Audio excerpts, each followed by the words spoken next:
তার প্রতিবেশী হিন্দু, ভাবছেন আমার তো পাওয়ার আছে, ওর জমিটা দখল করি। বিশ্বনবী বলেন কিয়ামতের দিন ওই হিন্দুর পক্ষে তোর বিরুদ্ধে আমি বাদী হয়ে দাঁড়াবো। পৃথিবীর কোন ধর্মে এরকম স্টেটমেন্ট পাবেন? পাবেন? আপনি ভাবছেন আপনি নামাজ পড়লে হাজী সাহেব কপালে দাগ ফেলায় দিলে আপনি সেলসেলায় জান্নাতে চলে যাবেন না? খবরদার। বিশ্বনবী বলেন কোন সংখ্যালঘুর উপর যদি কেউ আক্রমণ করে, তার প্রাপ্য তাকে না দিয়ে যদি তাকে ঠকায়, তার উপর জুলুম করে, তার সম্পদ যদি কেড়ে নেয়, আমি নবী, তুমি মুসলিম হইতে পারো, মুসল্লি হইতে পারো, তার পক্ষে তোমার বিপক্ষে আল্লাহর দরবারে বাদী হয়ে দাঁড়াবো। আচ্ছা লালমনিরহাটের ভাইরা, কথা বুঝতে পারলে আওয়াজ করে উত্তর দেন। বিশ্বনবী যদি কারো বিপক্ষে দাঁড়ায় কিয়ামতের দিন, আই রিপিট, আমি আবারও বলছি, বিশ্বনবী যদি কিয়ামতের দিন কারো বিপক্ষে দাঁড়ায়, ও তো সেলসেলায়া জান্নাতি, তাই না? জান্নাতি না?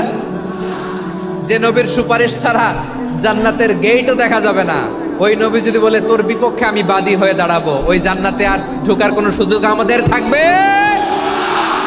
এখানেই শেষ না আমার প্রিয় লালমনিরহাটের ভাইয়েরা, এখানেই শেষ নয়। বিশ্বনবী বলেন মান কাতালা মুআহাদান, বুখারীর বর্ণনা, মান কাতালা মুআহাদান লাম ইয়ারাহ রাইহাতাল জান্নাহ।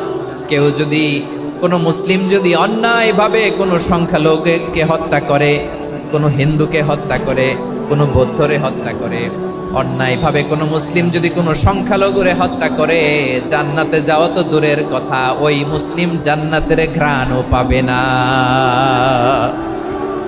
সেই বুখারীর বর্ণনা, মান খাতালা মুআহাদান লাম ইয়ারাহ রাইহাতাল জান্নাহ ওয়া ইন্না রিহাহা লা ইউজাদু মিন মাসিরাতি 40 আমা। যে জান্নাতের ঘ্রাণ 40 বছর দূরের রাস্তা থেকেই পাওয়া যায়। সুবহানাল্লাহ পড়েন। প্রিয় ভাইরা, এখান থেকে জান্নাতে পৌঁছতে লাগবে 40 বছর। এত দূর, কত বছর? সবাই বলেন কত বছর? এখান থেকে জান্নাতে পৌঁছতে লাগবে 40 বছর। এত দূরে থাকতেই জান্নাতের ঘ্রাণ আপনার নাকে এসে ধাক্কা মারবে। বিশ্বনবী বলেন যে ব্যক্তি কোনো সংখ্যালঘুকে হত্যা করে, জান্নাতের ঘ্রাণ তো পাবেই, জান্নাতে তো ঢুকতে পারবেই না, জান্নাতের ঘ্রাণও তার নাকে লাগবে না। পড়েন না আউযুবিল্লাহ। তাহলে সংখ্যালঘুদের ব্যাপারে ইসলামে অধিকার দেয়া আছে না নাই?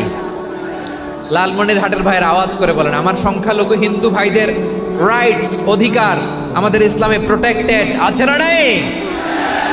এখানেই শেষ না। বিষ্ণু ইসলাম আপনার অমুসলিম প্রতিবেশীর সাথে ভালো আচরণ করতে বলেছে। আমাদের হয় না এটা মুসলিম পাড়া, ওটা বৌদ্ধ পাড়া, হয় না? অনেক সময় হয় না এটা আমাদের মুসলিম পাড়া, ওইটা হিন্দু পাড়া, এরকম আছে না নাই? লালমনিরহাটে নাই না? আছে? হিন্দু যদি আপনার প্রতিবেশী হয় কি করবেন? ওরে কষ্ট দিবেন নাকি? কেন? ও তো হিন্দু, ও তো আমার আল্লাহরে ডাকে না, ওরে কষ্ট দিলে জায়েজ হবে না? খবরদার। বিষ্ণু ইসলাম বলেন মান কানা ইউমিনু বিল্লাহ ওয়াল ইয়াউমিল আখির ফালিউকরিম জারাহ। যে আল্লাহ বিশ্বাস করে আর আখিরাতে বিশ্বাস করে, সেজন্য প্রতিবেশীর সাথে ভালো আচরণ করে। সুবহানাল্লাহ। কলিজা জুড়ায় যায় না আমার নবীর কথাগুলো শুনলে? যে আল্লাহ বিশ্বাস করে, যে আখিরাতে বিশ্বাস করে, সেজন্য প্রতিবেশীর সাথে ভালো আচরণ করে। এখানে বলছে মুসলিম প্রতিবেশী বলছে, নামাজি প্রতিবেশী বলছে, আল্লাহওয়ালা প্রতিবেশী বলছে না। প্রতিবেশী আস্তিক হোক নাস্তিক হোক, প্রতিবেশী মুমিন হোক মুশরিক হোক, প্রতিবেশী হইলেই তার সাথে ভালো আচরণের দরকার আছে না নাই? আমার প্রিয় লালমনিরহাটের ভাইয়েরা, বিষ্ণু ইসলাম ওনার ইহুদি প্রতিবেশীদের দেখাশোনা করতেন। প্রতিবেশী আস্তিক হোক নাস্তিক হোক, মুসলিম হোক হিন্দু হোক, তার সাথে ভালো আচরণ করতে হবে। বিষ্ণু ইসলাম ওনার ইহুদি প্রতিবেশীর বাসায় যেতেন। এক ইহুদি কিশোর বিষ্ণু ইসলামের খেদমত করতে, ইহুদি ছেলে আমার নবীর খেদমত করতো, তারা ছিল নবীর প্রতিবেশী। তো অনেক দিন হয় ইহুদি ছেলেটা আসে না। বিশ্বনবী খোঁজ দিলেন, ঘটনা কি? একটা ইহুদি ছেলে না আমার খেদমতে আসতো, ছেলেটা কই? খোঁজ নিয়ে জানলেন ছেলেটা অসুস্থ।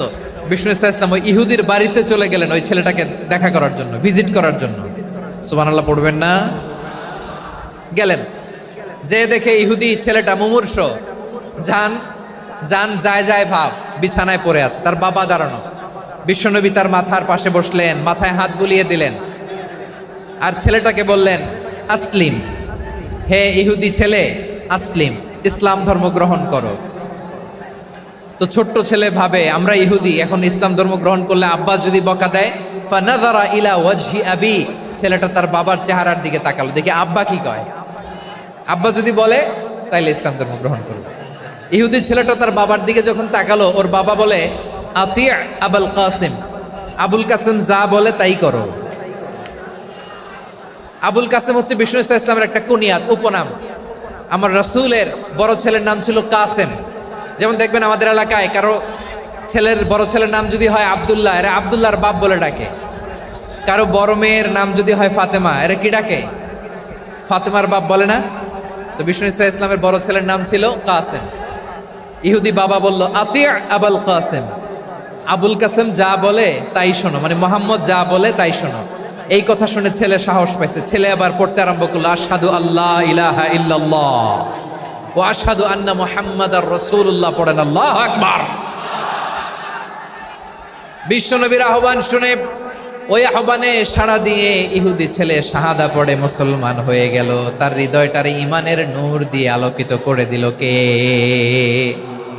প্রিয় ভাইরা, এবার রাসূল সাল্লাল্লাহু আলাইহি ওয়াসাল্লাম বের হয়ে আসলেন ঘর থেকে, আর বললেন আলহামদুলিল্লাহিল্লাযী আনকাযাহু মিনান নার, প্রশংসা সে আল্লাহর যে আল্লাহ জাহান্নামে চলে যাচ্ছিল প্রায় এমন একটা লোককে মুহূর্তের মধ্যে কালেমায়ে শাহাদাতের বদৌলতে জান্নাতি বানায় দিলেন। আওয়াজ করে পড়েন সুবহানাল্লাহ। এই হাদিস থেকে আমরা কি শিখলাম? What is the moral of the story?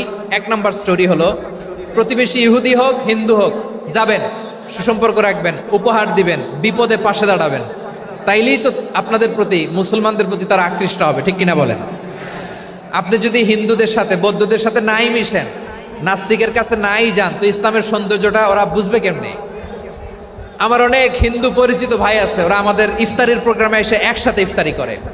অনেক মদখোর আমার সাথে বসে একসাথে ডিনার করে, হাফ প্যান্ট পরা, গলায় স্বর্ণের চেইন, হাতে স্বর্ণের ব্রেসলেট, আইসা আমার সাথে ডিনার করছে, আছে এরকম। গাঁজাখোর, আমি বলে আসো, welcome welcome to my dinner, আসো বসো। বসলেই তো আমি ওর ডিএনএ, চিন্তার ডিএনএ চেঞ্জ করে দেওয়ার সুযোগ পাবো, চিল্লায় বলো ঠিক কি না? আসতে হবে আমার কাছে। Hour door is open, the door of Islam is open 24/7। সব সময় আমাদের ইসলামের দরজা আমার অমুসলিম ভাইদের জন্য খোলা আছে না নাই? এই হাদিস থেকে দুইটা শিক্ষা। এক নম্বর শিক্ষা, প্রতিবেশী মুসলিম হোক অমুসলিম হোক, যান, অসুস্থ হইলে একটু আপেল নিয়ে যান, আঙ্গুর নিয়ে যান, কমলা নিয়ে যান, তাদের সাথে ভালো আচরণ করেন। ইসলামের বিউটি দেখে, সৌন্দর্য দেখে অবাক হবে, নসিব ভালো হলে কোনোদিন কালিমা পড়ে মুসলমান হয়ে যাবে, ঠিক কিনা বলেন? তাহলে অমুসলিমের সাথে ভালো সম্পর্ক। বিশ্বনবী ইহুদির বাড়িতে গেলেন, ইহুদির বাড়ি, আর আমার মুসলমান ভাই আমার কাফের বলে, এরকম আছে না নাই? মুসলিমরা দেখতে পারে না, সহ্য করতে পারে। বিষ্ণু ইসলাম ইহুদির বাড়িতে গেলেন, এটা একটা শিক্ষা।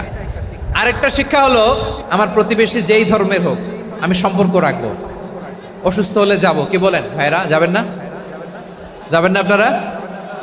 আচ্ছা, 2 নম্বর শিক্ষা হলো, বিষ্ণু ইসলামের খাদেম ছিল ইহুদি, এতদিন খেদমত করলো, একদিনও বিশ্বনবী ওরা কালিমার দাওয়াত দেয় নাই। কারণ কি? বিশ্বনবী একটা ভালো সময়ের অপেক্ষা করতেছিলেন, প্রপার টাইমিং। দাঈর কাজ হচ্ছে দাঈ ইলাল্লাহ, সে হচ্ছে সুযোগ সন্ধানী। দাঈ সুযোগ খোঁজে, কখন দাওয়া দিলে ব্যাটে বলে হবে, ঝোপ বুঝে কোপ মারে, ঠিক কিনা বলেন? বিষ্ণু ইসলাম ভালো সময়ের অপেক্ষা করতেছিলেন, দেখি ভালো সময় আসুক আসুক আসুক আসুক। আস্তে আস্তে এমন সময় আসছে, ছেলে এবার মুমূর্ষ।